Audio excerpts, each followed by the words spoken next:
no te preocupes, porque entendemos perfectamente esa situación por la que estás pasando.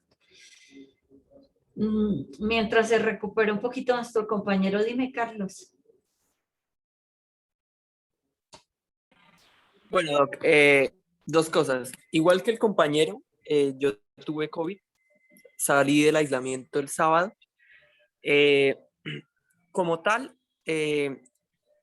la EPS me dio una incapacidad, pero ellos normalmente dan una cosa, me explicaba la médico, que se llama certificado de aislamiento, Ujú. que es lo que todos presentamos en nuestros lugares de trabajo o pues lo que nos dice pues que tenemos que estar aislados y que no podemos presentarnos a diferentes actividades, ¿sí?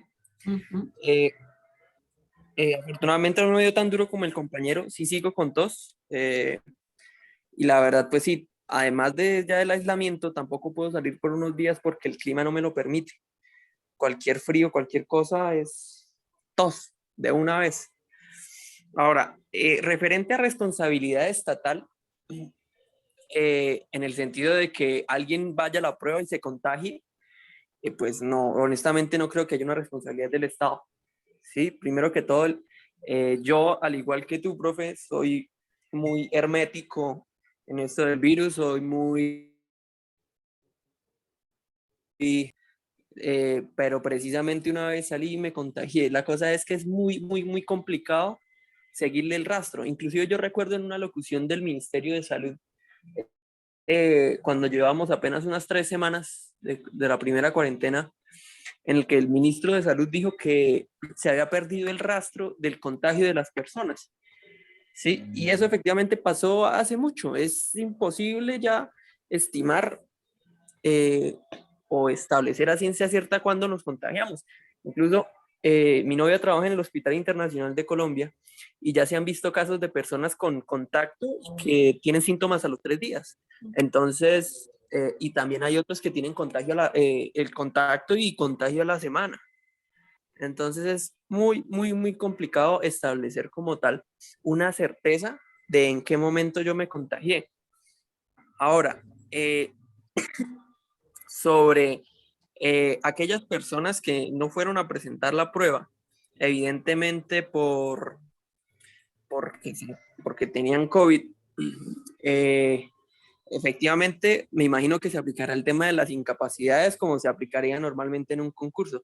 Ahora, es cierto que la Comisión Nacional es irresponsable en hacer que las personas hagan la prueba presencial. La verdad es que todas las pruebas o todos los concursos debería buscarse una forma que sea de manera virtual. Inclusive no solo la comisión, veamos que el ICFES no fueron capaces de hacer que todo el mundo lo presentara de manera virtual es otra cosa. Y lo que fue ICFES y ECAES, muchas personas tuvieron que presentarlo de manera presencial. Pero ahora hay que revisar. ¿Debo entonces suspender todos los concursos? Porque la verdad no se podrían llevar los, o sea, si vamos a suspenderlos porque hay COVID, solo se podrían llevar concursos cuando ya todos estemos vacunados. Porque es imposible que 100, 200, 500 o 1000 personas, al menos uno no esté contagiado y ese uno no puede llevar a la suspensión.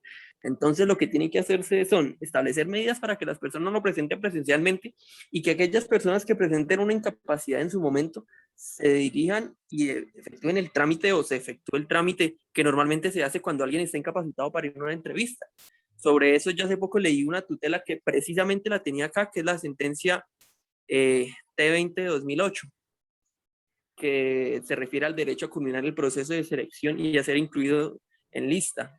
No sé si alguno la quiera leer, la verdad pues esclarece un poco ese tema. Yo la verdad, la verdad siendo sincero, no la he leído toda porque he tenido que salir, pero sí habla bastante del tema, establece unos problemas jurídicos bastante concretos. El caso es de un profesor perdón, es un señor que se presentó a un concurso y a él le negaron el derecho de presentarse a la entrevista cuando él tenía una incapacidad médica. Entonces, vengan, si es ese número, sí, T20 de 2008. Pero En mira, ella, Carlos, que hay pronunciamiento frente al tema de la entrevista, pero más no frente al tema del examen. Si yo estoy incapacitado, porque mira que es que la figura con el coronavirus es diferente, porque no estamos hablando de una incapacidad cualquiera, sino que estamos hablando de un impedimento constitucional que en caso de que salga y vaya a presentar el examen teniendo coronavirus, estoy incurriendo en un delito. Entonces, es un delito de tipo penal, o sea, es esa ponderación la que está haciendo que yo no pueda ir a presentar ese examen. Ese caso sui generis que se está presentando por los planteamientos que se han planteado, que se han dado hasta el momento de atención a la emergencia sanitaria. Sin embargo, veamos cómo no es decir que no hagan el examen, sino que busquen mecanismos para que aquellas personas que tienen coronavirus puedan presentar el examen en atención a la situación por la que están atravesando. Porque si hablamos del tema de incapacidad, hay pronunciamientos donde ese tema dice, si usted está incapacitado y no puede ir a presentar el examen, lo siento. O sea, no hay nada que hacer. No hay nada que hacer, le dicen a uno, y no obligan a la comisión a que si uno está incapacitado, le realice el examen. Sin embargo, acá estamos hablando desde que yo puedo estar incapacitada en casa porque no pueda ir porque se me partió una pierna, yo qué sé, pero si yo deseo ir, pues asumiendo mi responsabilidad, no silla de ruedas, puedo ir y presentar mi examen, ¿sí? El tema aquí es que yo sí podría en un momento dado, teniendo coronavirus, si soy, ¿cómo se dice? Si soy asintomática, pero mira ese riesgo en el que estoy poniendo a todo el resto de personas que están asistiendo a la prueba. Entonces, y mira el delito en el que me encuentro en curso, en el evento donde alguien llega a decir, mire, Pepito tenía coronavirus y vino a presentar el violación examen. de medidas sanitarias, se llama. Entonces, entonces mira ese Doc, el problema problema es, tan mira que, grande. y no hay pronunciamientos, ¿no? O sea, yo creo que Ujú. lo ideal sería que en este punto ya empezara a salir jurisprudencia al respecto y me imagino que eso se llenará de tutelas y la verdad es necesario que así se haga para establecer un precedente. Si no, vamos a seguir nadando en aguas desconocidas. Sí, lo que pasa es que todavía, pues, no, la gente presumo no ha presentado ningún requerimiento ni nada. Sin embargo, yo les recomiendo a quienes están en un cargo y va a salir a concurso su cargo, desde ya comiencen a pasar derechos de petición a la comisión preguntándole, bueno, en el evento tal, porque no sé en qué momento me pueda contagiar o no, ¿qué debo hacer? ¿Sí? O sea, ¿por qué? Porque ellos se tienen que pronunciar al respecto. Acudo, voy, asisto, independiente del delito del que pueda estar en curso, ¿qué hago? Defíname esa situación. Porque si no, imagínense, ¿yo qué hago si tengo que ir y no puedo ir y voy a perder mi cargo? Por no presentarme, teniendo todos los conocimientos, sabiendo que pagué el PIN, absolutamente todo, pero que es un tema constitucional y con incursión en un delito penal el que no me permite asistir. O una incapacidad, cualquier otra incapacidad, no tiene ese mismo alcance que tiene el tema del coronavirus. Entonces, yo creo que si hay regulación respecto a qué se debe hacer y cómo garantizar el acceso al trabajo, cómo garantizar el acceso a, bueno, a un sinnúmero de actividades de manera virtual. O, no sé, o que en una clínica pongan un salón donde aquellas personas que tienen coronavirus puedan asistir a presentar su examen. O sea, no, no sé, pero yo creo que la comisión ha sido bastante, ¿cómo se dice? Digámoslo así vulgarmente, bastante folclórica respecto al tema y yo creo que ahorita, ya con este primer concurso que salió, se va a venir un sinnúmero de situaciones donde puede hacer que el mismo concurso pueda estar en peligro y pues la cantidad de dinero que vamos a perder los colombianos en ese concurso, donde se llegue a caer ese y los demás concursos, pues va a ser una problemática grave. Yo creería que sí deberían esperar un poquito, o tomar medidas frente no sé, repito, hacer que en una clínica puedan ir las personas a presentar su examen o a permitirles a estas personas que tengan un acompañamiento médico para que lo puedan presentar desde sus casas, no sé, alguna medida, porque la verdad no me Una parece muy pregunta, injusto. Señor, Doc, una pregunta. ¿Qué ha hecho la comisión o qué se ha hecho con todos esos concursos? Bueno, específicamente supongamos ese de la rama, que fue hace algunos años, que si no estoy mal ya va a vencer esa lista de elegibles. Sobre ese tema el gobierno nacional no suspendió o no hay suspensión de términos para la ocupación de esos cargos. que yo sepa, salió una suspensión el año pasado que fue entre julio y diciembre, pero fue para lo relacionado con los periodos de prueba. Entonces, que se suspendían los periodos de prueba y que se tomaban como periodos de inducción, le llamaron como periodos de inducción. Sin embargo, con posterioridad también se dieron pronunciamientos frente a casos específicos, donde la Comisión Nacional dijo, oiga, si usted sí tenía al funcionario desarrollando la función, si usted sí le estaba dando un reparto, si usted sí lo tenía realizando la actividad funcional del cargo, usted está en la obligación de calificarlo. Si no, si usted lo tuvo a él en un periodo de inducción durante todo ese tiempo, inducciones que no le diese reparto, sino que solamente lo tuviese como en actividades de capacitación y demás, ahí sí puede hablar de inducción, pero de resto usted está en la obligación de calificarlo. Sin embargo, muchas personas que estábamos en listas de elegibles, digámoslo así, salimos afectadas en atención a esto porque muchas personas que ya habían decidido quedarse en otros cargos, a última hora decidieron regresarse a Bogotá y ocupar otra vez esas plazas y no permitir que las listas corrieran. En atención a que pues estuvieron en periodo de prueba aproximadamente durante un año, pero esa disposición se levantó en el mes de diciembre del año pasado. Buenas noches. Doc, pero suponiendo, Hola, o sea, Jorge. ejemplo es, Sigue, compañero, siga. Doc, mi pregunta específica se refiere, digamos, al concurso de la rama donde hubo una lista de elegibles. Tengo entendido que esa lista de elegibles dura como 4 o 5 años, no recuerdo cuánto. No recuerdo, eso 4. La depende cosa es que del convenio. 4, dice Elías. 4. Si no estoy mal, está que se vence o se vence este año, ¿sí?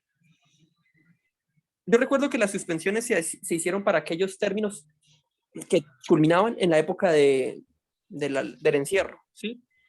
O sea, digamos, todos esos cargos, o sea, todas esas personas que están en lista de elegibles que no han podido ser nombradas ahorita, van a perder ese derecho teniendo en cuenta que ya culminó el término, así sea Sí, que no hayan podido. así es, así es. Yo acabo de perder uno. Pasé derecho de petición y todo, y la comisión dijo no. Frente al tema de las listas de elegibles, no hubo ninguna clase de suspensión.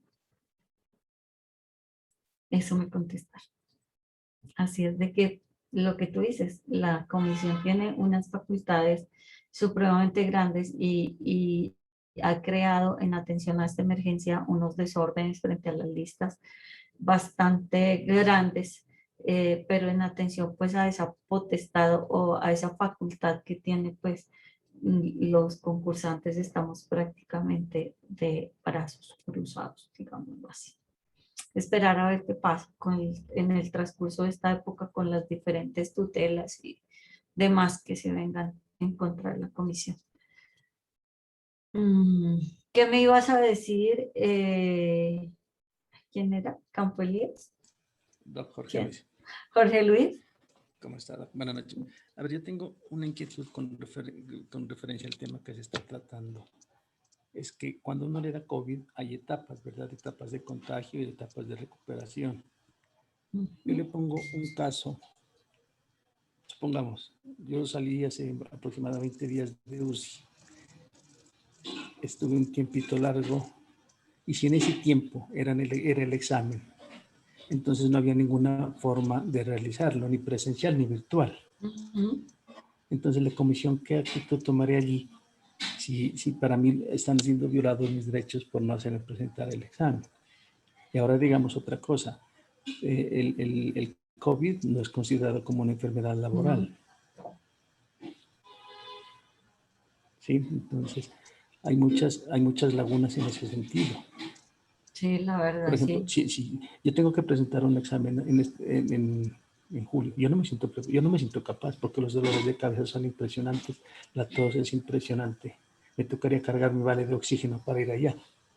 Y adicional a eso el riesgo en el que pones a todos los participantes. Claro. Entonces, sí, yo lo que creo prudente es que, digamos, antes de que se presente la situación, envíes un derecho de petición a la comisión diciéndole, oiga, dígame qué hago. Tengo esta situación específica, le aporto los documentos, dígame qué hago. O preguntarle a la comisión, oiga, señores comisión, en atención a la responsabilidad del Estado, dígame en el evento en que llegue a tener o estar con coronavirus, ¿qué hago si no puedo asistir al examen? ¿Cómo me va a garantizar usted los derechos que tengo a la participación al cargo? Si no es que no quiera ir, no es solamente que esté incapacitado, adicional a esto es que estoy impedido para poder ir constitucional y puedo estar incurso en delito penal. ¿Qué hago? A ver la comisión que les contesta. Pero sí es importante que lo hagamos antes para tener un soporte documental y poder alegar con posterioridad. O sea, no esperemos a que se presente la situación para hacerlo. Tomemos medidas en atención, que es algo que, digámoslo así, entre comillas, lo podemos prever. Puede que no nos dé, pero si nos está dando y nos está pasando, y lo que pasa es que con este tema, si bien es cierto, dice que aproximadamente son 40 días, que aproximadamente son 15 días, muchas personas que llevan 2, 3 meses y sigue saliendo positivo, sigue saliendo positivo. Entonces, ¿qué hago en ese evento? A ver, ¿qué contesto? Porque la verdad sí hay muchos vacíos. Dime, Magda. Buenas noches. Pues yo quisiera contar una experiencia que presenté un examen para la convocatoria territorial 2019. El examen lo presenté el 28 de febrero y pasé el concurso, ¿no? Y quedé de segunda, más o menos pasamos 6 personas y yo estoy de segunda. Entonces, el acceso al material para las reclamaciones era en el 23 de mayo. Y para ese momento, pues obviamente yo quería acceder, pues para mirar cómo había contestado y en aras de presentar la reclamación y poder subir el puntaje, ¿no? Entonces, yo presenté previamente a la comisión un derecho de petición, porque para poder presentarme el 23 primero estaba con COVID. Y pues las vías estaban bloqueadas porque estábamos pues en todo lo del tema, lo del paro. Y en respuesta, pues frente al derecho de petición que formulé, lo que me dijo la Comisión Nacional de Servicio Civil, que en ese caso, o sea que pues la fecha para acceder al material, pues no puede ser cambiada, se tiene que realizar de acuerdo a lo establecido por la comisión y el operador contratado, sin que sea posible, dice, realizar cambios a la fecha de citación para el acceso al material de aplicación de la prueba, teniendo en cuenta que la condición general de los aspirantes citados prima sobre las situaciones particulares de los participantes, que son ajenas a la entidad y que éstas no pueden interferir en el desarrollo de los procesos de selección. Lo anterior en aplicación del principio de prevalencia de interés general sobre el particular, definido en el artículo 1 de la Constitución Política. Por tanto, actuar diferente desconocería no solo el citado principio, sino también el derecho a la igualdad de los aspirantes que realizarán en oportunidad el acceso al material. O sea, porque yo estaba solicitando de que si era posible, o sea, de que se realice en otra fecha para poder acceder a ese material, o en su defecto, pues de que se estableciera por parte de la comisión un salón donde puedan acceder las personas que estábamos con COVID. Pero pues esa fue la respuesta y pues por consiguiente no me fue posible acceder al material. Yo ahí, por ejemplo, digo, o sea, si decimos que prima el interés particular sobre el interés general, oiga, nos estamos contradiciendo, porque es que el interés general está en un tema que está por encima de todo lo demás que usted me está diciendo, y es que voy a poner en riesgo la vida de todas las personas que están en ese salón. Le pregunto, señora comisión, ¿no voy? ¿Asisto? ¿Asisto así como estoy con COVID? ¿Usted asume la responsabilidad, señores Comisión Nacional del Servicio Civil, de permitirme el acceso teniendo la certeza que tengo COVID? Digo yo la verdad creería que ahí sí, pues depende, ¿no? Depende del juicio que tenga el juez, pero yo lo que haría, sí, yo tutelaría.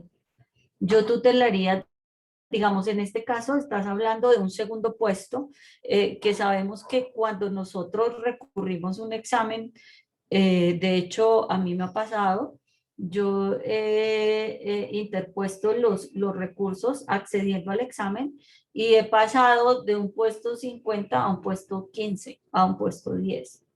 Entonces, sí es supremamente importante esa revisión. Ahora, por lo menos ahí pudiste acceder al examen, pero pregunto a aquellas personas que no, que se imposibilitan constitucionalmente para acceder al examen, ¿qué pasa cuando hablamos de prima el interés general sobre el interés particular? Pero es que en este caso estamos hablando de que ese interés particular, o sea, de que si yo voy a presentar ese examen, pongo en riesgo ese interés general. Entonces, es que es bastante complejo. Ellos lo están asumiendo como si fuese una incapacidad, que esa es la respuesta que dan cuando una persona se encuentra incapacitada para presentar un examen. Ok, listo, una incapacidad, sí, es un hecho aislado que se puede presentar, y oiga, pues de malas, ¿sí? Pero es que en este tema estamos hablando de un tema constitucional, de un impedimento legal que está haciendo que si yo voy y si usted no me garantiza las medidas para poder ir, porque yo puedo ir y yo le estoy diciendo que yo voy a ir, pero ¿qué medidas va a tomar usted, señor comisión, para que no se infecten las demás personas? La verdad no sé ahí cómo lo vayan a hacer. Yo lo preguntaría de esa manera, más que decirle cámbieme la fecha, porque sé que van a decir, no, oiga, tengo coronavirus, dígame qué hago. ¿Va usted a asumir la responsabilidad si alguien se contagia? ¿Estoy o no incurso en un delito? ¿Qué hago? A ver qué contesta. Y si no, pues tutelar dentro del término para pedirle al juez que los obligue a garantizar pues que uno pueda acceder a ese examen. No sé, yo lo haría así. Porque la verdad sería muy injusto y si a mí me pasase eso, pues la verdad me sentiría muy mal o iría, no diría nada e iría a presentar el examen. Porque ¿qué más hace uno? Dime, Helder. Helder, decía. Doctora, buenas noches. Buenas noches. Doctora, pues digamos, un caso que se presentó el domingo fue el examen para proveer los cargos del Ejército Nacional, de la planta del Ejército Nacional. No, es sector defensa, ¿sí? De sector defensa, pero pues específicamente pues tengo conocimiento del Ejército, en el cual se presentaron varias acciones de tutela por las circunstancias que se están viviendo conforme a la pandemia. En la mayoría de casos, los jueces tutelaron que se tenía que suspender el concurso, pero únicamente para las personas que tenían COVID y que tenían su inasistencia pues de manera justificada. Pero la Comisión Nacional del Servicio Civil se pronunció al respecto y manifestó que las personas que no se presentaran entrarían en un comité de evaluación para ver si se les tenía en cuenta o no se les tenía en cuenta, para que posteriormente pudieran presentar el concurso. Con lo cual, pues, habían casos positivos de personas que presentaron el examen de todas formas, que aún sabiendo que estaban positivos, prefirieron no exponer el trabajo que tenían y aún sabiendo que podían contagiar a más personas, presentaron el examen. Entonces, Mira que ahí hay dos temas importantes. Uno, el desacato, por un lado, y el otro, el punto de que la comisión, ya a sabiendas de que esa persona le dijo, tengo coronavirus, y fue a presentar el examen, tiene la obligación de compulsar copias a la fiscalía. y adicionalmente a eso, el fallo, pues, era intuita persona y no erga omnes, únicamente acobijaba a la persona que tuteló, pero no acobijaba a las demás personas que también tuviesen los mismos síntomas o tuvieran esa, entre comillas, incapacidad.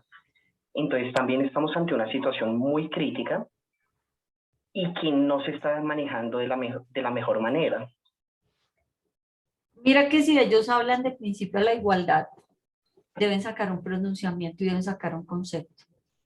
Deben sacar un concepto regulando ese tema, ese punto, y de hecho, si bien es cierto, la decisión del juez salió respecto de un particular y respecto de un caso concreto, si Jorge Luis, Juan Carlos, Elías, Ladis, ya conocen de esa situación, ellos se pueden pegar de esa decisión y exigirle a la comisión que le brinde los mismos derechos que le brindó al otro.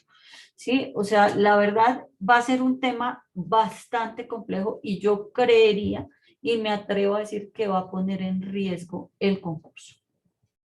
Va a poner en riesgo el concurso porque la verdad, vi mucha inasistencia. Fue solamente casi que el 50% de la gente que iba a presentar el examen. No sé qué vaya a pasar con ese concurso. La verdad, no sé qué va a pasar con ese concurso.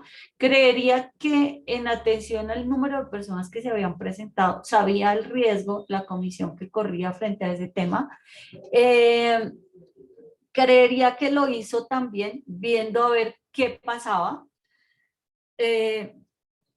No sé qué va a pasar con la DIAN. Veamos que el sector defensa es uno de los sectores que no sé si tengan sindicatos o los sindicatos, la fuerza que tenga es bastante débil, digámoslo así, por la labor y por el área donde se desempeñan, pero no sé qué va a pasar con la DIAN. No sé qué va a pasar con el concurso de la DIAN, la verdad. Que dicen que lo van a hacer el 5, ni siquiera va a ser un domingo como normalmente estaba establecido, sino que lo van a hacer un lunes. Por eso les digo, si ustedes están pasando por esa situación, si es su cargo el que está en juego, pasen desde ya el derecho de petición y tutelen desde ya para que a la comisión le obliguen a que le realicen ese examen. ¿Por qué? Porque si no va a pasar lo que dice su compañero, le tutelan casos particulares y concretos y después la pelea para poder acceder al examen va a ser más grande. Entonces, pues yo creería que sí, deberían ir agotando esa posibilidad y preguntarle a la comisión, repito, preguntarle, oiga, asume señora comisión, usted la responsabilidad en caso de que yo asista teniendo coronavirus, ¿la asume usted? Contésteme, porque si no yo tengo que ir incurriendo un delito penal, porque pongo en riesgo la vida, incluyendo la suya. ¿Qué hago? Contésteme. Y en atención a esa respuesta, pues tutelar. Porque qué más. Y dejarle esa decisión pues a un juez para que el juez determine o el juez asuma la responsabilidad. La verdad, es un tema bastante complejo. Yo creería que casi en un 80% tutelaron a favor de esas personas. Ahora, la comisión en atención a que no es solamente un caso, 2 casos, 3 casos, sino que si bien es cierto, hablamos de casos particulares y concretos, tocan una generalidad. Deberían tomar un concepto y decidir tomar una decisión respecto a ese tema en atención al derecho a la igualdad de todas aquellas personas que estaban atravesando por coronavirus.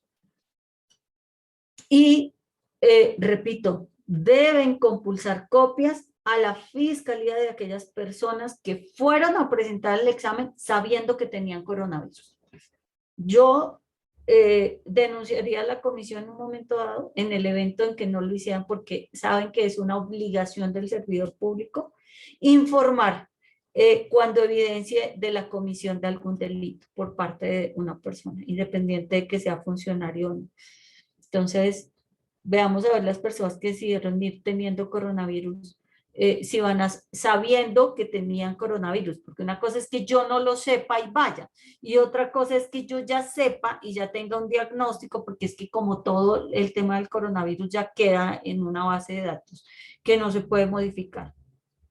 Que revisen a ver cuántas de esas personas que fueron a presentar el examen estaban con coronavirus y estaban impedidas para poder asistir a ese examen en atención a esa prohibición constitucional. No sé cómo, no sé qué va a pasar ahí. Y el tema del desacato por parte de la comisión también va a ser importante. Quiero ver qué pasa. No sé, pobrecitos, la verdad. Bueno, entonces pues ya dejándoles como esa inquietud y viendo que sí hay pronunciamientos, no sabía que ya existían, no sabía que ya habían presentado peticiones al respecto. Pues nada, pasemos a la exposición. Les quería solo dejar esa inquietud y sugerencia. No estoy llamando ni a la revolución, ni nada de esas cosas, sino frente al tema de la responsabilidad del Estado como tal.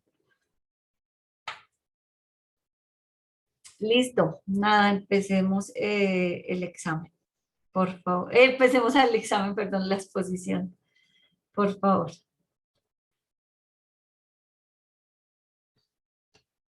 Gracias. Profe, compañero, buenas noches. ¿Usted me puede confirmar, profe, si se ve las diapositivas? Están como bailando, es decir, se prende y se apaga. Ya, ahora sí, ya. Vale, profe, buenas noches de nuevo. Buenas noches a todos los compañeros. Nosotros somos el grupo 8, integrado por Reinaldo Roa, Wilson Villa, David Marino, quien les habla, Elder Castro y Fernando Rojas. Pues el desarrollo de la exposición fue trabajado por la integridad de los miembros del grupo.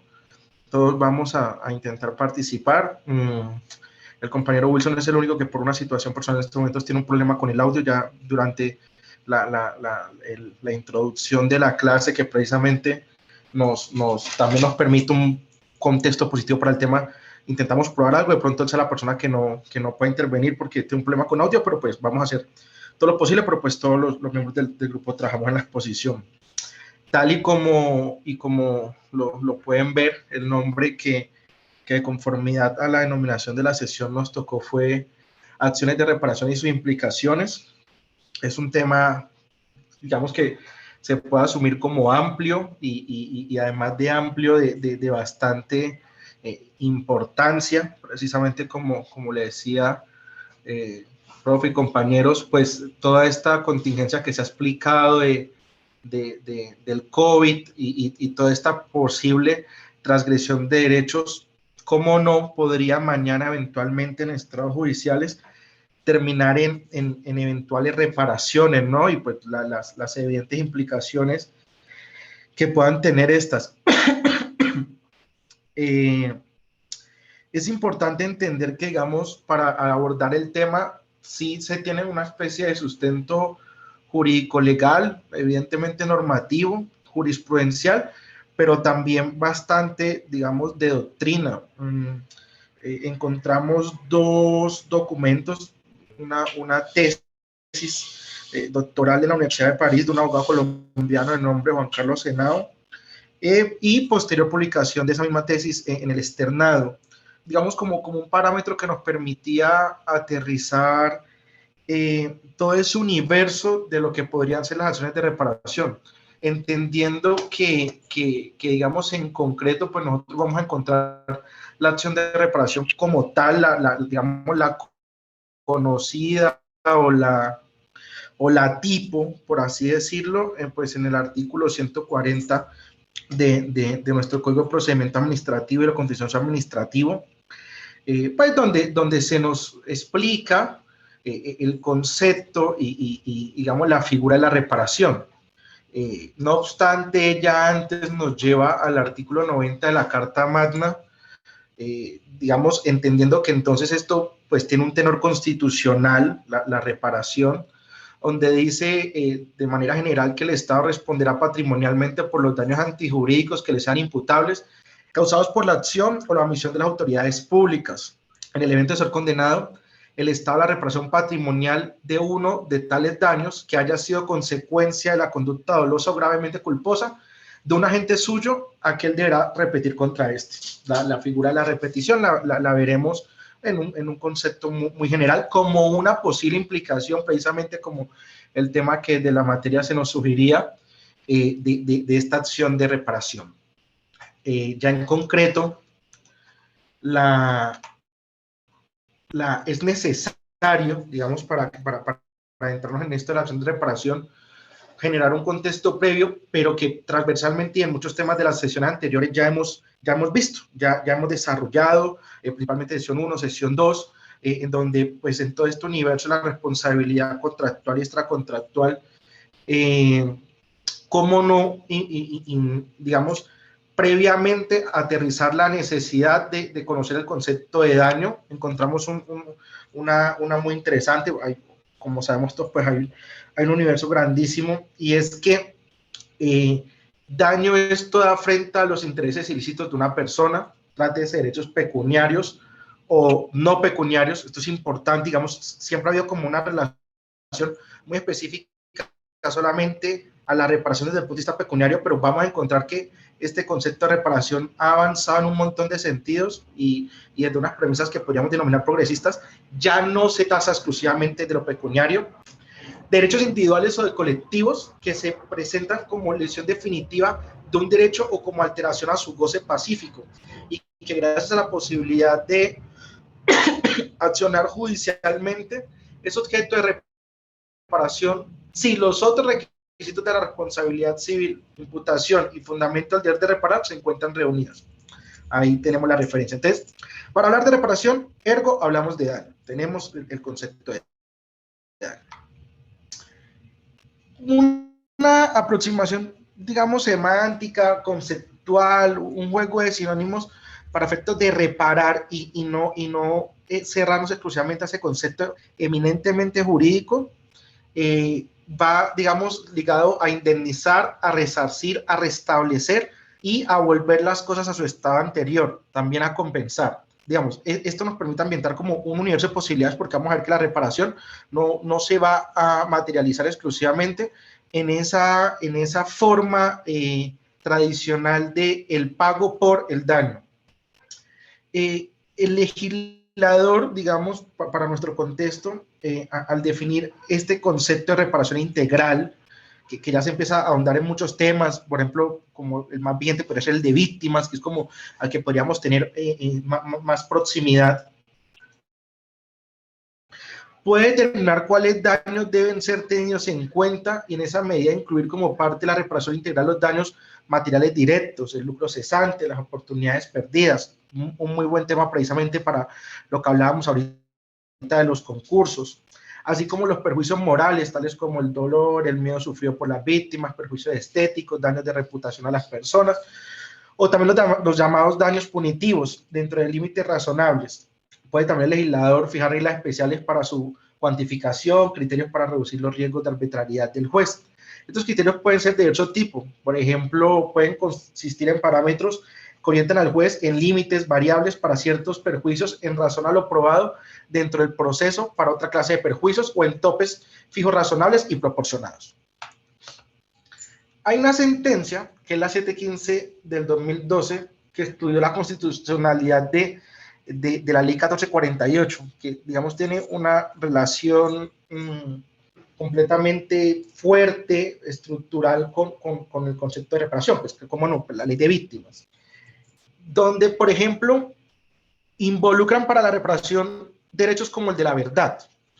El derecho a la verdad se encuentra vinculado con el derecho a la reparación, ya que el conocimiento de lo sucedido por la víctima y sus familiares constituye un medio de reparación. Las obligaciones de reparación incluyen, en principio y de manera preferente, la restitución plena, restitutio integrum, que hace referencia al restablecimiento de la víctima a la situación anterior al hecho de la violación. Entendía esta situación de garantía de sus derechos fundamentales, y dentro de estas medidas se incluye la restitución de tierras usurpadas o despojadas a las víctimas, el daño acaecido por la violación flagrante de derechos humanos. Es importante que nos contextualicemos que la reparación también tiene un tenor de derecho internacional bastante fuerte, muy garantista. Genera a favor de la víctima el derecho fundamental a la reparación de los perjuicios directamente ocasionados con la transgresión a través de la restitución, indemnización, rehabilitación, satisfacción y garantía de no repetición consideradas en el derecho internacional. Este juego de palabras como satisfacción, no repetición, indemnización y rehabilitación, las vamos a ver más adelante, porque dentro de todos los, digamos, en el universo de medios y acciones de control que tenemos para el restablecimiento de derechos, para la exigencia de derechos, podemos vernos que en distintas acciones que no sean exclusivamente la reparación, puede derivarse en una eventual reparación. Digamos, una acción popular podría derivarse en una reparación, una tutela en algunos casos podría derivarse en una reparación, pero pues eso lo vamos a ver en específico cuando los compañeros expongan tópicos literales de este tema. Podríamos asumir como unos modos de reparación, teniendo la acción de reparación como digamos, la principal en nuestra normatividad, pero ahí, digamos, la primera a la que podríamos tener la cercanía y como la más usada, la más tradicional, sería la reparación pecuniaria. La reparación pecuniaria es la asignación, digamos, en palabras simples, de una suma de dinero, daños, intereses o indemnización delictual. Esta indemnización pecuniaria puede consistir tanto en un capital pagado, en un solo contado, como en una renta. Según un tratadista, Bovy, mediante una fórmula igualmente recogida por Cormier, la reparación pecuniaria procura a la víctima una suma de dinero que representa la conversión del daño en unidades monetarias. Es como, digamos, en esencia, lo que civil y comercialmente nos han enseñado, ¿no? La conversión monetaria del daño. Y obviamente, desde el punto de vista patrimonial, es una de las formas más completas y digamos, lógicas de establecer y reparar el daño.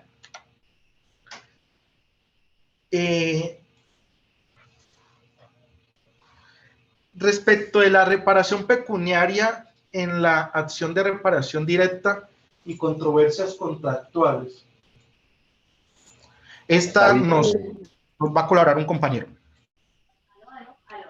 Bueno, buenas noches para todos, doctora, buenas noches. En este caso en particular, como ya lo había venido diciendo el compañero David, nos tenemos que remitir a que la acción de reparación directa está contenida en el artículo 140 de la ley 1437 del 2011, ¿sí? Y vamos a analizar pues el tema de la reparación pecuniaria, o sea, es decir, el carácter oneroso frente a la reparación directa y las controversias contractuales. Para la acción, para la reparación directa, se debe identificar cuál es la causa para que se incoe esta acción pues, ante el contencioso. Y esto puede darse por un hecho jurídico, un acto jurídico o la omisión de un agente del Estado que imponga cargas a los administrados que no estén obligados a soportar. Estas dos acciones o medios de control que estamos viendo son los que comúnmente tienen se puede cuantificar una reparación en temas material e inmaterial. Como se ve en la diapositiva, pues se puede ver o ejemplos del tipo de reparación directa, en los casos, digamos, en una privación injusta de la libertad, o, digamos, la ocupación de un inmueble por parte de un agente del Estado.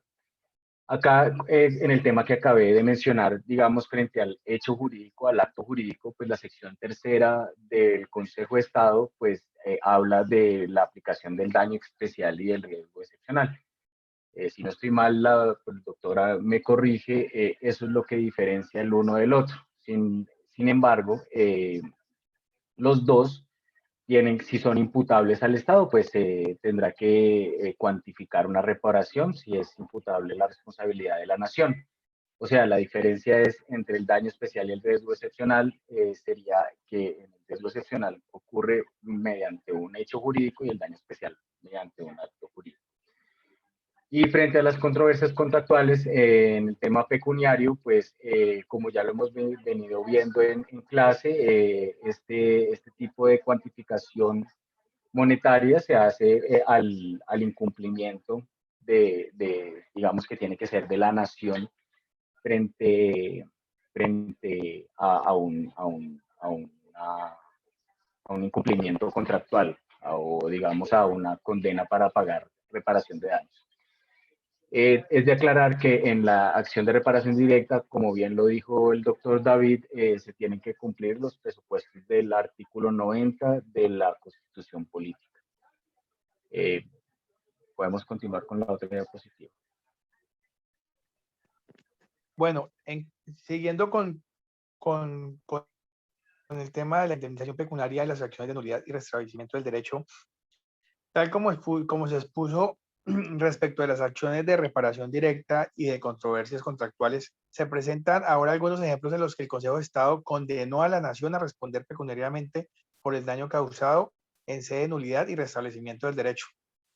Lo usual es que dicha condena se profiera luego de la anulación del acto administrativo, toda vez que la jurisprudencia ha considerado que las condenas contra el Estado por actos administrativos legales se tramitan bajo la cuerda de la acción de reparación directa. Un evento típico de condena estatal configurada por la acción de nulidad y restablecimiento del derecho sería el juicio de legalidad respecto de los actos administrativos proferidos por la DIAN.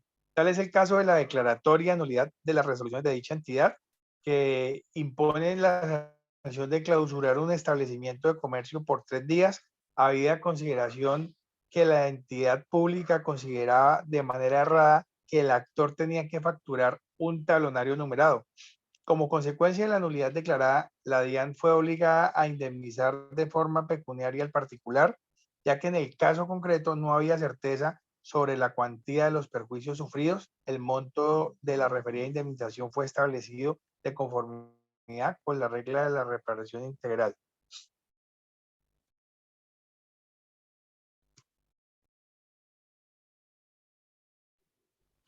Dentro de las acciones de reparación también encontramos la indemnización pecuniaria en la acción popular. Aunque el objetivo de la acción popular es la protección de los derechos e intereses colectivos, no obstante, en algunos eventos encontramos que se debe realizar una reparación. Para que se permita esta reparación, la idea es restituir las cosas a su estado anterior cuando fuese posible. Y cuando no fuese posible, se admite que ese restablecimiento se efectúe mediante una indemnización. Para el desarrollo de la anterior hipótesis, encontramos un fallo del 9 de noviembre de 2001 en el cual se sacrificaron 10.000 animales de especie chigüiro, cuya carne fue explotada gracias a una licencia ambiental y exportación concedida sin tomar las debidas precauciones.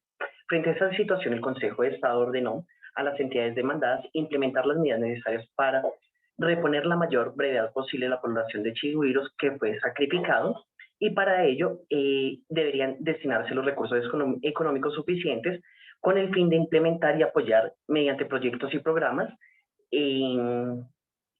la sustitución de los chigüiros que fueron sacrificados, y de esta manera no se transgrediera el derecho colectivo. Asimismo, encontramos la indemnización pecuniaria en la acción de tutela. A pesar de que la acción de tutela no se concibió como tal para reparar propiamente o indemnizar pecuniariamente, hay algunos casos en los cuales se presentan estas indemnizaciones. Un ejemplo de ello está en la sentencia T85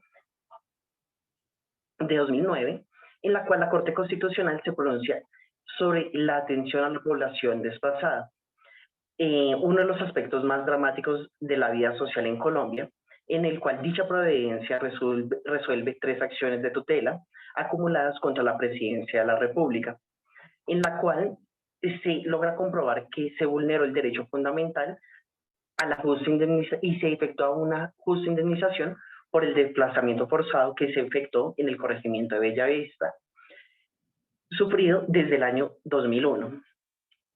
Atendiendo a la obligación del Estado de satisfacer el derecho a la reparación de los accionantes, la Corte condenó en abstracto a la agencia de la Presidencia a pagar los perjuicios causados a los mismos. Generalmente para estos casos en los cuales se presenta un fallo de tutela, las entidades tienen unos rubros presupuestales para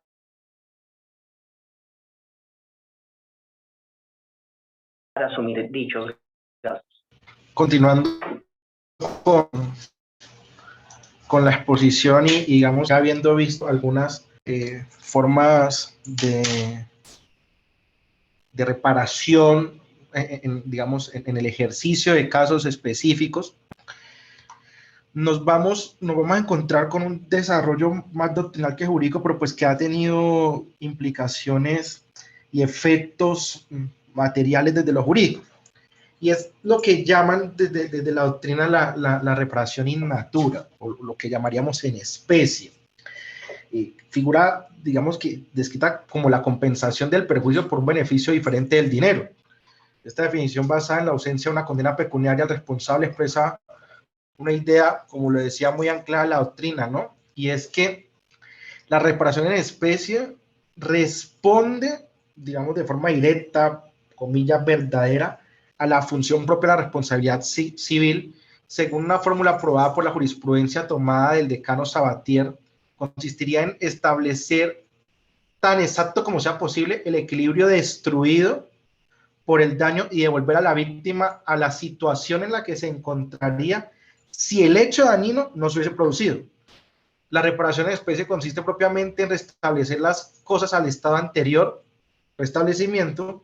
Ella actúa sobre una lesión sobre la base de la amenaza, sobre el daño. Es, por ejemplo, el tratamiento médico del daño corporal.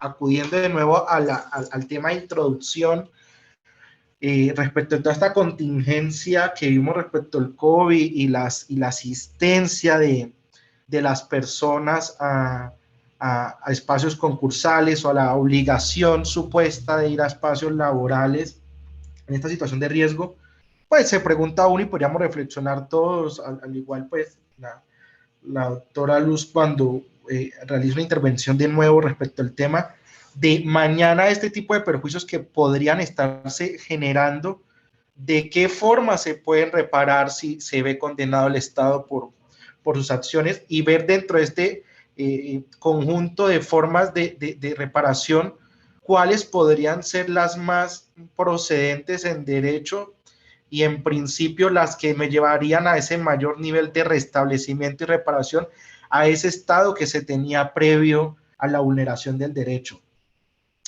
De acuerdo con la postura que estamos tratando, se puede agregar que el responsable tiene obligación respecto de la víctima de hacer reparar la cosa deteriorada, de publicar la decisión que lo condena por difamación, de transferir a la víctima la propiedad de un objeto análogo al objeto perdido deteriorado.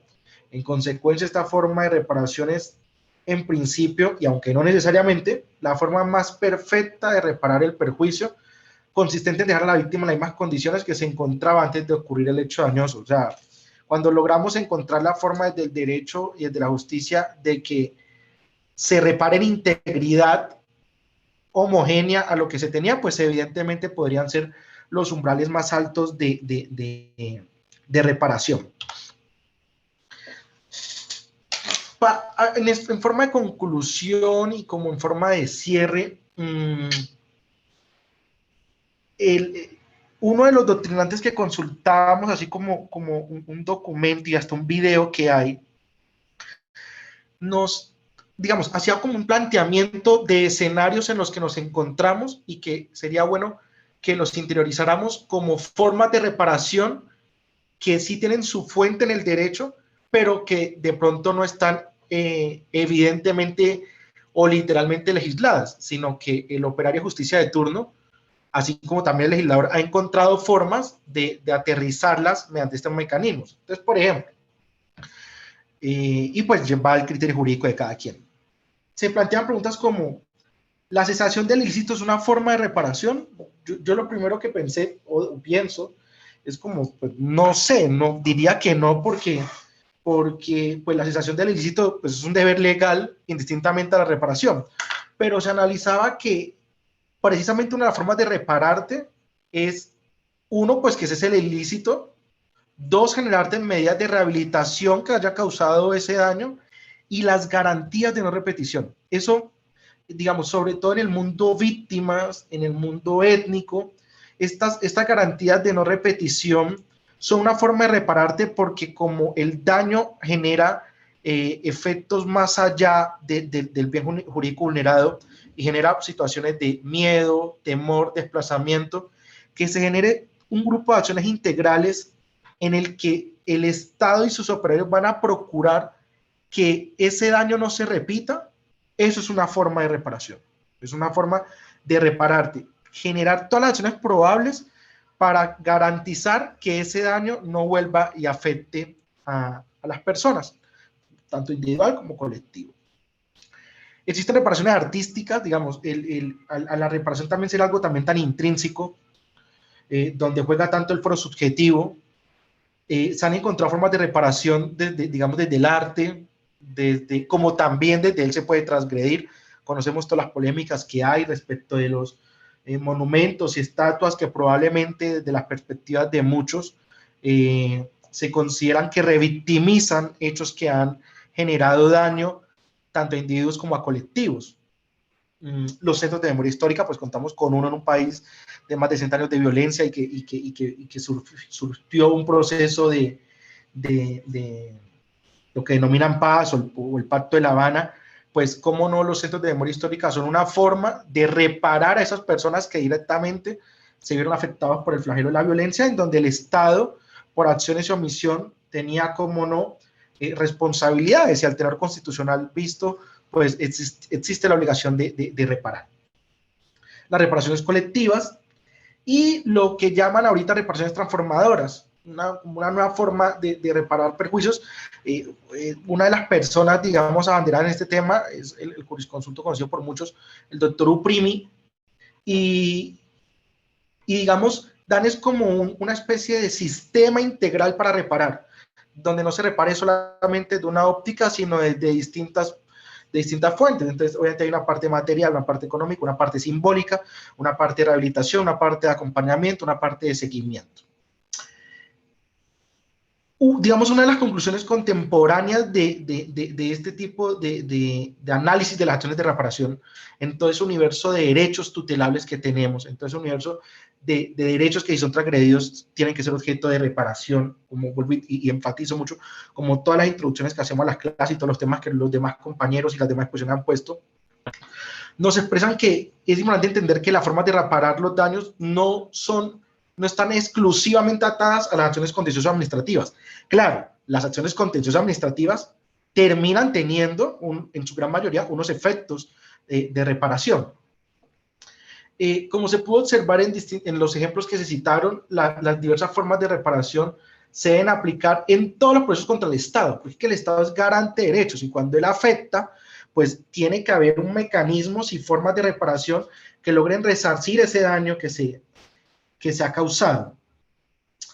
No tiene ningún sentido considerar que las acciones judiciales inciden en la forma de reparar, puesto que es más bien dicha forma la que debe ser determinada por el daño sufrido, con independencia de la acción en la cual se reclame la lesión del derecho. Es decir, digamos, la capacidad de reparar desde el sistema de justicia no se debería volver perdón, no se debería volver un cuadro aritmético de ante esta acción se repara de esta forma, ante esta acción se repara de esta forma, ante este tipo de bien jurídico vulnerado se repara de esta forma, sino se tiene que tener la capacidad de interpretar y analizar en contexto y en coyuntura cuál era el estado en el que se encontraba, cuál fue el daño que se causó y cómo puedo reparar y resarcir ese daño.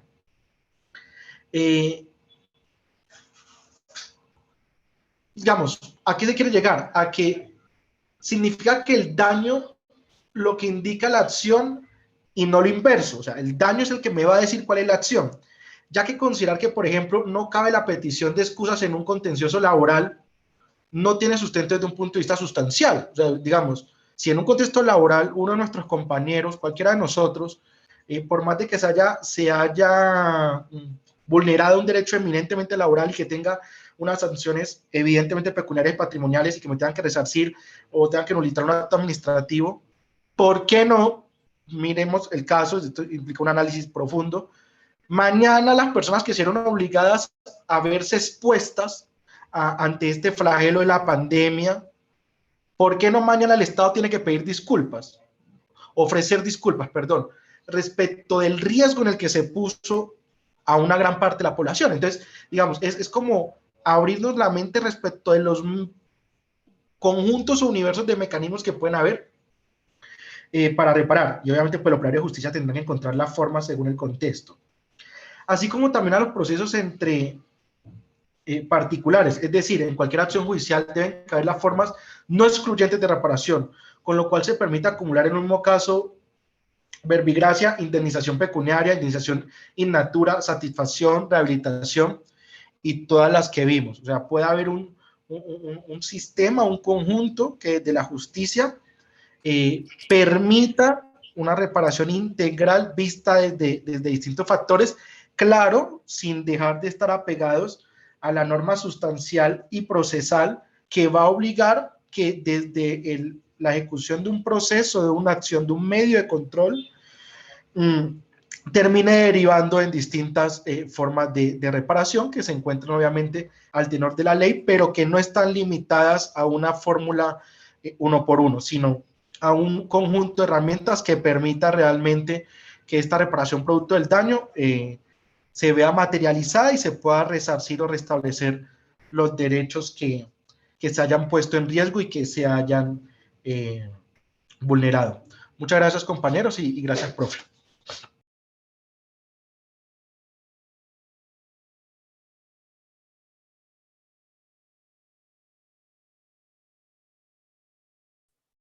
Listo, muchas gracias.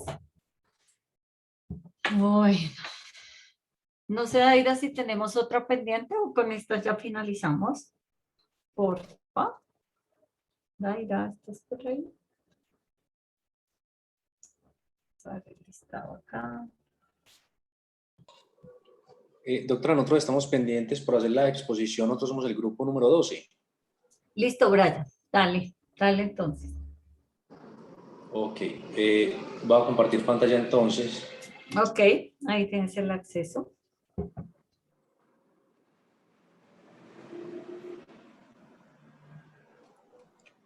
Ahí ya la están viendo.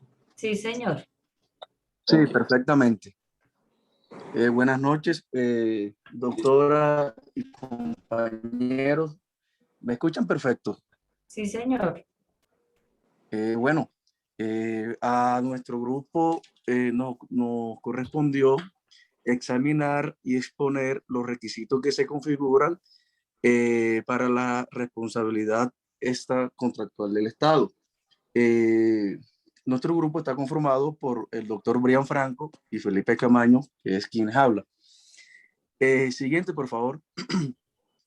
En aras de hacer una exposición bastante explicativa, hemos decidido al interior del grupo responder un primer interrogante, que es qué entendemos o qué es la responsabilidad en términos jurídicos, por supuesto. Y debemos entender la responsabilidad como un tipo particular de obligación que surge a cargo de quien le causó un daño a otro, por supuesto, por un hecho generador que le es imputable y que tiene como objeto la reparación del daño. Lo anterior es una definición unificada de responsabilidad civil que abarca dos grandes tipos de responsabilidades que todos conocemos y que hemos desarrollado en el transcurso de este módulo, que son la responsabilidad contractual y la responsabilidad extracontractual. Obsérvese que tanto la responsabilidad contractual como la responsabilidad extracontractual podrían admitir una definición única, ya que en ambos casos existe una obligación que surge a cargo del responsable, es decir, a cargo de la persona que infringe el daño, denominado deudor. ¿A favor de quién? A favor de aquella persona que recibe el daño, o la víctima, denominada acreedor, y que por supuesto tendrá en todo caso como objeto la reparación de un daño causado. La responsabilidad extracontractual del Estado, debemos hacer referencia a esta figura tan importante, ya que debemos de remitirnos a una terminología denominada o una figura que es la actuación administrativa, la cual esta va a determinar si los actores se deben de ceñir a la responsabilidad extracontractual o no.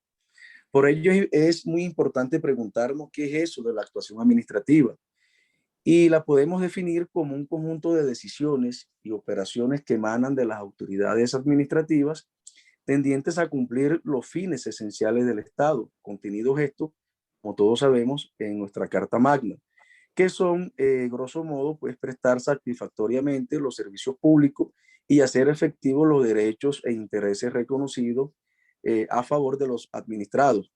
Las actuaciones administrativas se pueden manifestar, como bien lo hemos debatido en el desarrollo de esta especialización, mediante actos administrativos, que a su vez estos actos administrativos tienen una clasificación, si lo podríamos decir, o unas categorías que la hacen distinta de uno a los otros, que son los actos administrativos generales, particulares, actos administrativos mixtos y contratos estatales, que por supuesto, al hablar de contratos estatales, debemos de remitirnos ineludiblemente al Estatuto General de Contratación.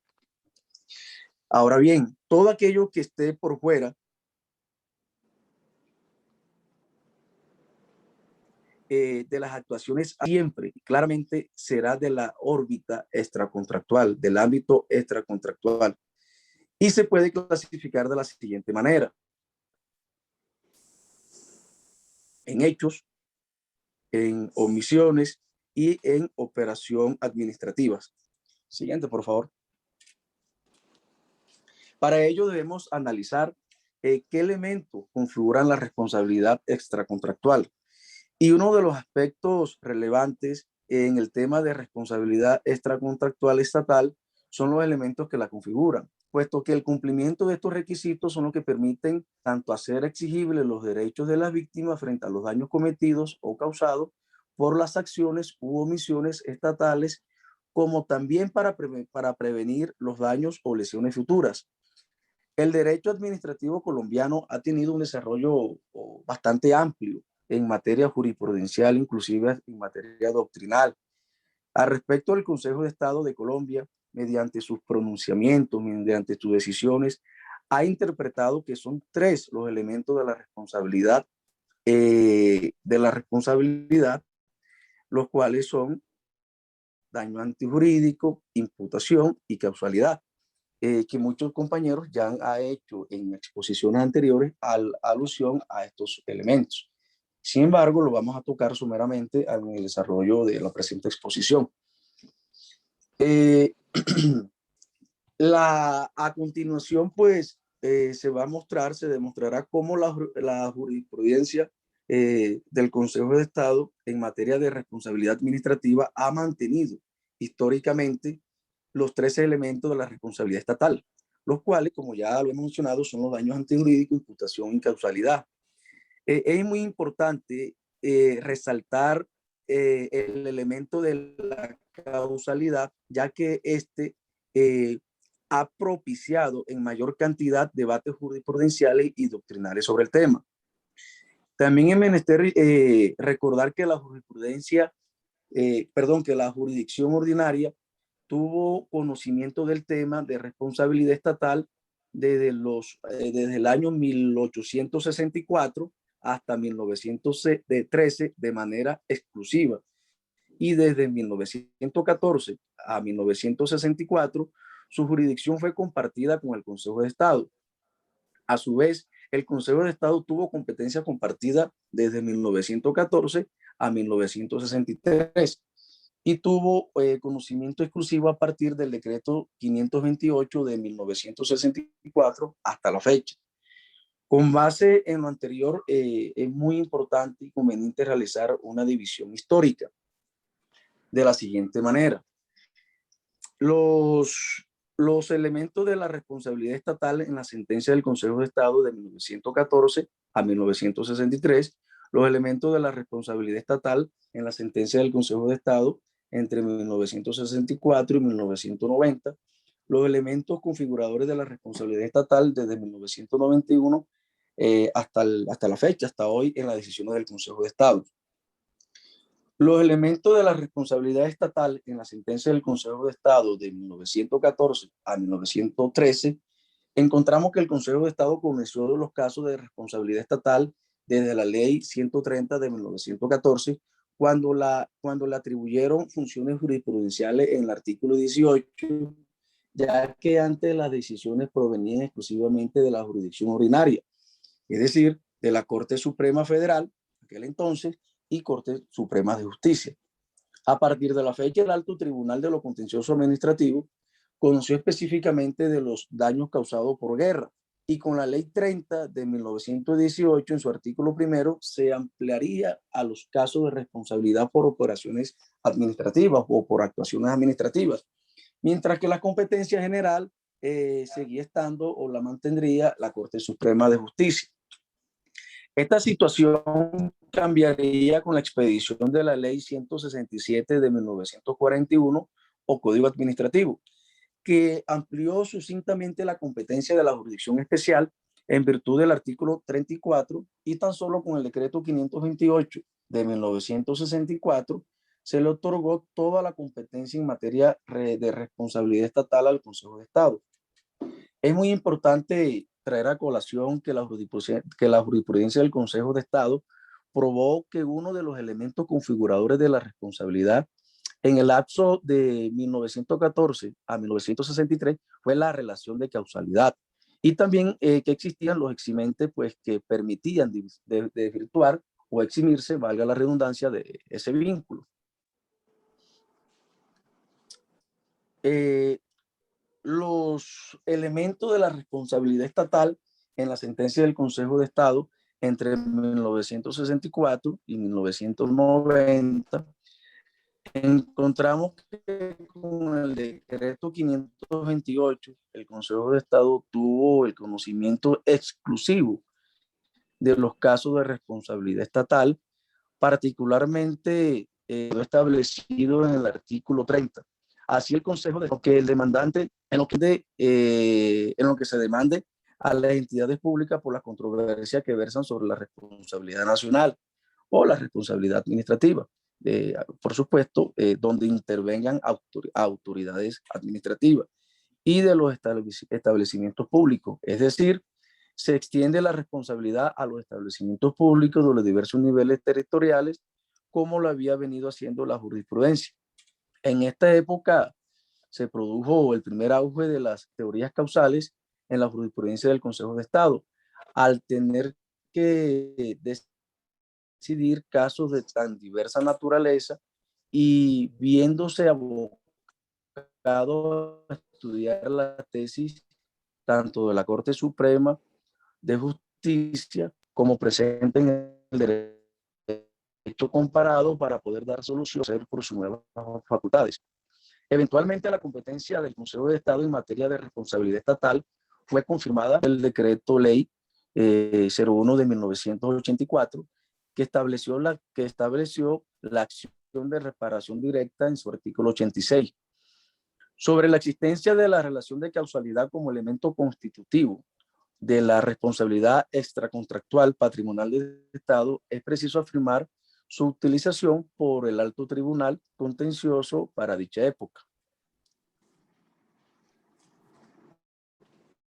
Siguiente, compañero, por favor.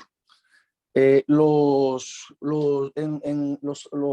elementos configuradores de responsabilidad estatal desde 1991 hasta la fecha, hasta hoy, en la actualidad, en la decisión del Consejo de Estado, encontramos que pocos años de la expedición del Código Contencioso Administrativo o decreto de ley 01 de 1984, se produjo la institución política de 1991 que elevó a rango que ya siente leído. Perdóname, se creería, no sé si soy yo o se te está yendo la voz. ¿Hasta dónde me escuchó, doctora? ¿Soy solo yo o son varios compañeros también? La voz está entrecortada, doctora. Esta última diapositiva. Ah, ok. Ahí me escuchan perfecto. Sí, ya mejor. Bueno, le comentaba, disculpen compañero, que los elementos configuradores de responsabilidad estatal desde 1991 hasta la actualidad, encontramos que el Consejo de Estado, con la expedición del Código Contencioso Administrativo o Decreto Ley 01 de 1984, se produjo la introducción de la Constitución Política de Colombia del 91, donde elevó a rango constitucional la responsabilidad estatal en el artículo 90, artículo que ya ha sido bastante leído y tratado al interior de este módulo. Además, se debe recordar que la ley 1437 de 2011, o CEPACA, desarrolló el tema de la acción de reparación directa en su artículo 140. A partir de la expedición de la Constitución del 91, se mantuvo la relación de causalidad como un requerimiento ineludible para la generación de la responsabilidad estatal, tendencia que continuó con posterioridad a la ley 1437 de 2011.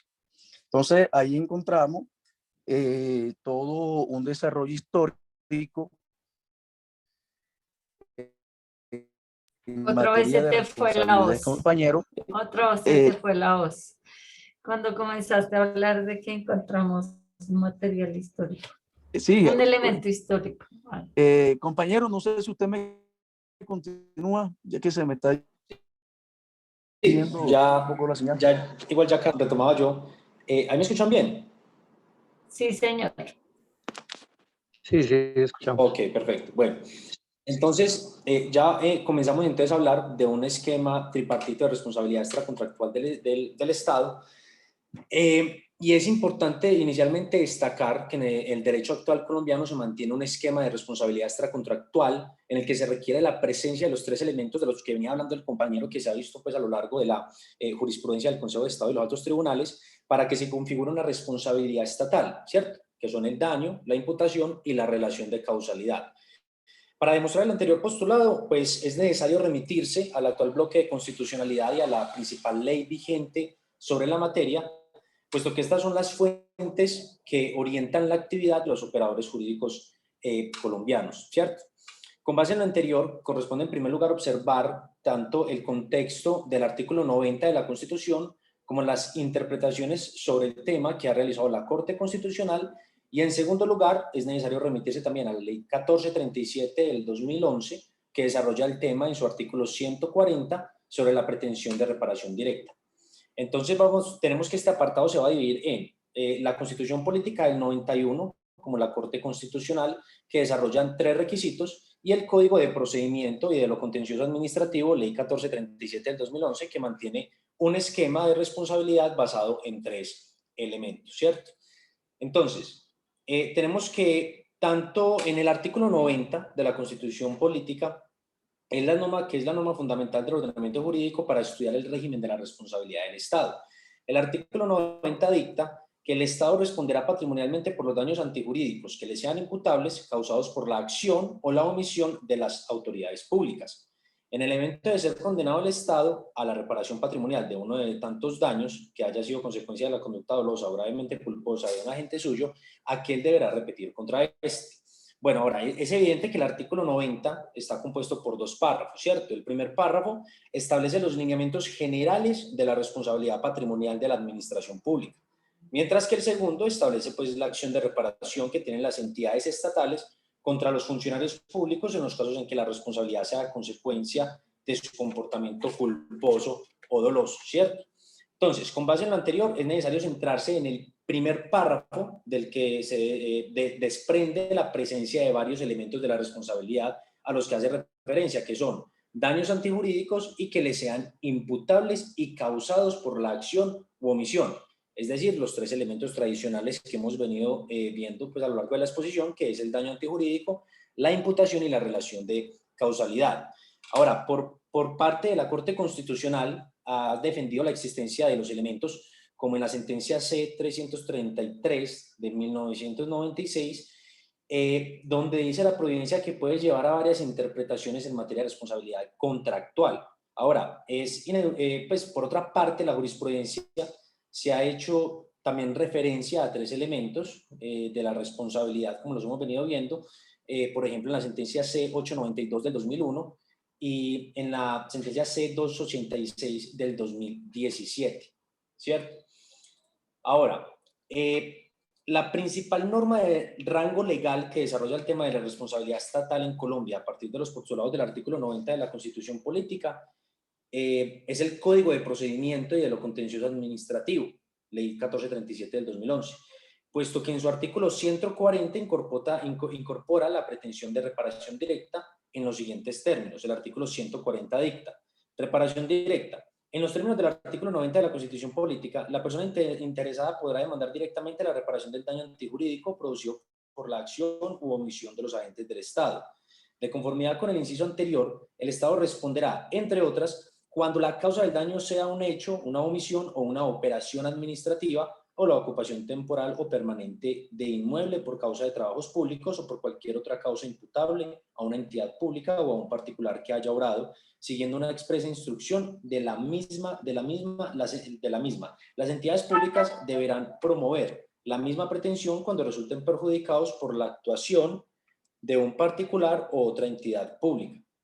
En todos los casos en los que la acusación del daño estén involucrados particulares y entidades públicas, en la sentencia se determinará la proporción por la cual debe responder cada una de ellas, teniendo en cuenta la influencia causal, acá hablamos de la causalidad, del hecho o la omisión en la ocurrencia del daño. Entonces, como podemos observar, la acción de reparación directa del artículo 140 está dividido en 4 párrafos. El primer inciso recoge el régimen general de la responsabilidad general contenido en el artículo 90 de la norma fundamental. En el segundo, recoge una serie de hipótesis taxativas por las cuales el Estado debe responder. El tercero establece la posibilidad que tienen las entidades públicas de ejercer la acción de reparación en contra de otra persona jurídica de derecho público. Y el cuarto explica que cuando la responsabilidad sea concurrente, se debe determinar el grado de participación de cada agente en la materialización del daño. Entonces, podemos observar que el artículo 140 reproduce los 3 elementos tradicionales de los que hemos venido hablando de la responsabilidad estatal, que son el daño, la imputación y la relación de causalidad, que son mencionados también recurrentemente por el legislador a través de dicho artículo. Ahora vamos a hablar del daño antijurídico, que es el primer elemento al que nos hemos hecho referencia a lo largo de la exposición. Y comenzamos con una definición, ¿cierto? Entonces, el daño antijurídico es entendido como el detrimento, perjuicio, menoscabo, dolor o molestia causado a alguien en su persona, bienes, libertad, honor, afectos, creencias, etc., suponiendo la destrucción o disminución de ventajas o beneficios patrimoniales o extrapatrimoniales de que goza un individuo, sin que el ordenamiento jurídico le haya impuesto a la víctima el deber de soportarlo, es decir, que el daño carezca de causales de justificación. Muy distinto es que en materia administrativa el daño esté calificado o graduado, ya que el daño por sí solo no basta, por lo que tiene que ser injusto, es decir, antijurídico. La antijuridicidad se expresa en que la persona no está obligada a soportar un daño determinado, y lo anterior fundamentados en que el ordenamiento jurídico no le impone ese deber de soportar a esa persona. En cuanto al daño antijurídico, el precedente jurisprudencial constitucional señala que la antijuridicidad del perjuicio no depende de la licitud o ilicitud de la conducta desplegada por la administración, sino la de no soportabilidad del daño por parte de la víctima. Entonces, de otro lado, tenemos la concepción del daño antijurídico a partir de la consideración de que quien lo sufre no está obligado a soportarlo y constituye otra forma de planear el principio constitucional según el cual la igualdad frente a las cargas públicas es sustento de la actividad de la administración pública. Así pues, el precedente constitucional ha señalado que esta acepción del daño antijurídico como fundamento del deber de reparación estatal armoniza plenamente los principios y valores propios del Estado Social de Derecho, debido a que es el Estado al que le corresponde la salvaguarda de los derechos y libertades de los administrados frente a la propia administración. De igual manera, el precedente jurisprudencial constitucional considera que el daño antijurídico se encuadra en los principios consagrados en la Constitución, tales como la solidaridad y la igualdad, y también la garantía integral del patrimonio de los ciudadanos previstos en los artículos 2 y 58 de la Constitución. Asimismo, tenemos que tener claro que es un concepto que es constantemente en la jurisprudencia, que se está constantemente en desarrollo en la jurisprudencia del Consejo de Estado, que debe ser objeto de adecuación y actualización a la luz de los principios del Estado Social de Derecho, ya que, como lo señala el precedente de la Sala, un Estado social de derecho y solidario y respetuoso de la dignidad de la persona humana no puede causar daños antijurídicos y no indemnizarlos. Entonces, dicho daño tiene unas características: que sea cierto, que sea presente o futuro, que sea determinado o determinable, que sea anormal y que se trate de una situación jurídicamente protegida.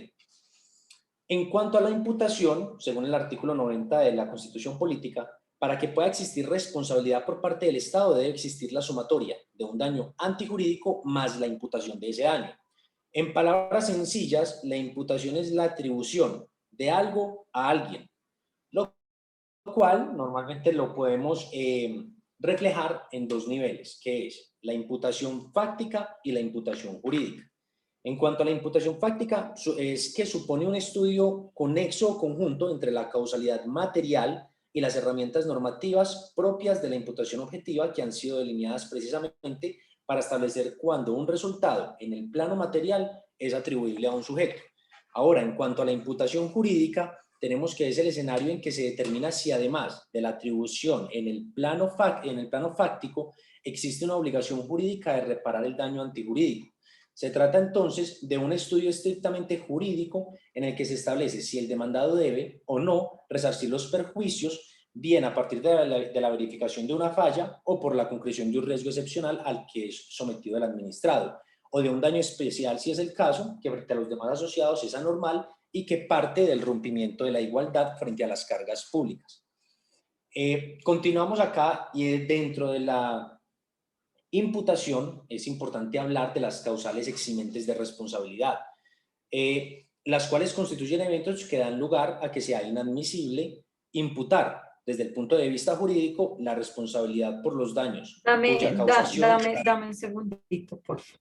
Aquí me gustaría que paráramos porque los causales eximentes de responsabilidad, yo sé que ya la hemos visto en otras exposiciones, pero sí es importante que la dejemos muy clara, sobre todo en la tendiente a la fuerza mayor, el caso fortuito, la diferencia que existe entre fuerza mayor y caso fortuito.